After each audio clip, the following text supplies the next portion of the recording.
Peace, Chiefs, and Diz. It's Bronzebird here with another video. Before I begin, like and subscribe. So, this came to my attention this morning. You know, usually I have the whole entire thing where I believe that a lot of these dudes in the industry, especially the rap industry, is complete cornballs or complete whack juice. And such as here right now, this is a conversation between Busta Rhymes and Bobby Shmurda, known for the song in 2014, Hot Nigga. That's the name of the song. This is my thing. First of all, RIP to DMX, of course. Now, they did do a big celebration in New York City commemorating his death. Basically a funeral and a lot of, just paying their respects to the rap star. And, again, I mean, I grew up on his music, and I definitely do like the music that he produced, you know what I mean? And he had such a great catalog of music that really would give you hyped up every time you listen to it. But back to this. Now, the reason I titled this, The King of New York Argument is Dead. Number one, a lot of people say the King of New York in reference to the movie that came out in 1990 with the character, the protagonist, Frank White. And, the whole King of New York argument is all about who is holding it down for New York City as a rap artist, who's the best artist out of New York City, who represents New York to the fullest and all these different things.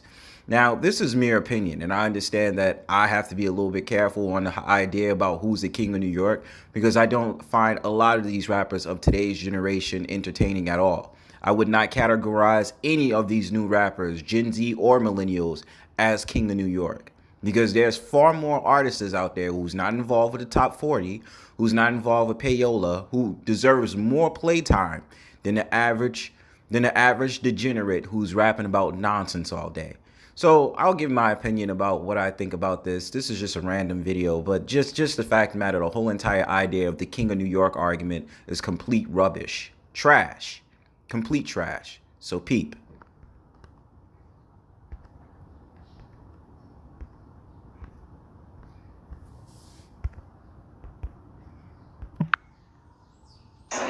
He represents a moral, a code of ethics, and a principle that has actually been aggressively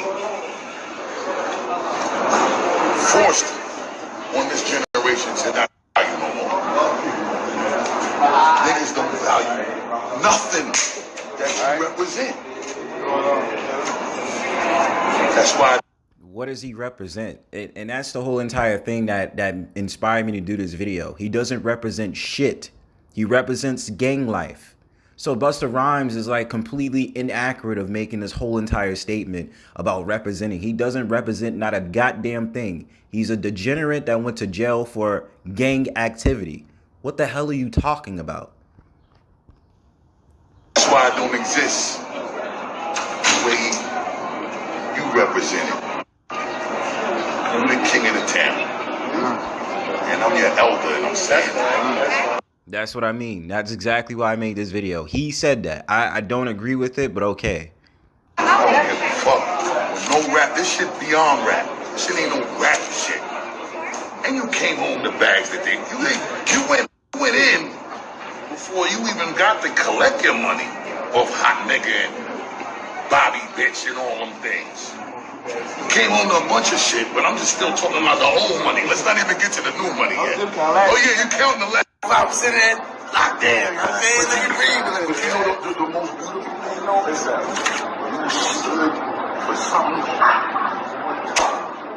Hands down. Sorry to anybody else that can't respect this conversation. This ain't fun. You know why? I can't respect it. You know why? Celebrate my motherfuckers like this. Motherfuckers like that man in there, you heard? Like that motherfuckers like that man in there, you heard? Forever, you heard? Now, if you heard at the ending, Busta Rhymes does bring up a good point about if the conversation is not for them.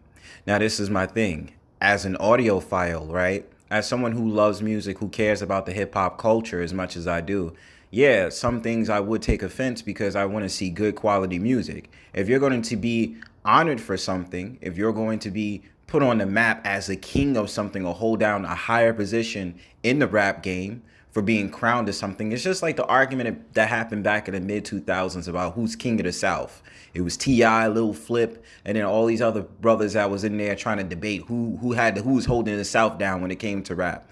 The King of New York argument has been going on for decades. They've been trying to figure out who's the King of New York, who holds it down.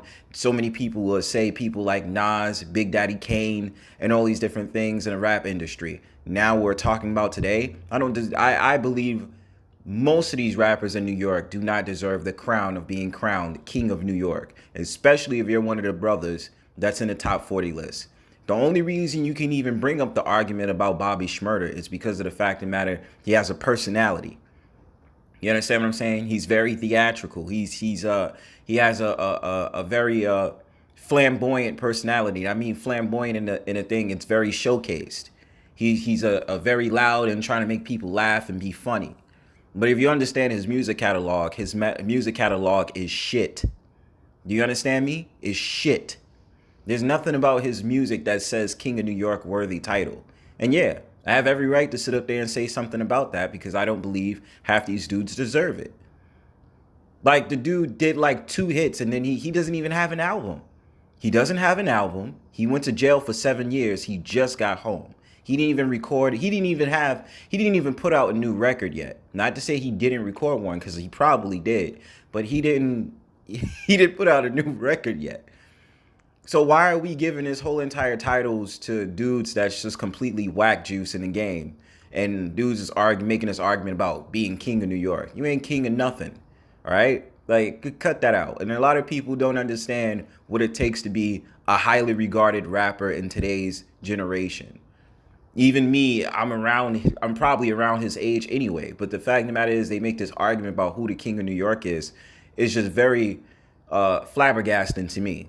So, peace.